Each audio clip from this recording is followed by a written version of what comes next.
বিসমিল্লাহির রহমানির রহিম।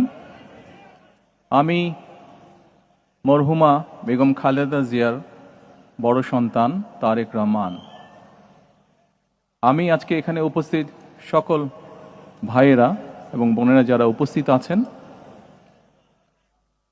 মরহুমা বেগম খালেদা জিয়া জীবিত থাকাকালীন অবস্থায় যদি আপনাদের কারো কাছ থেকে কোনো ঋণ নিয়ে থাকেন, দয়া করে আমার সাথে যোগাযোগ করবেন, আমি সেটি পরিশোধের ব্যবস্থা করব ইনশাআল্লাহ।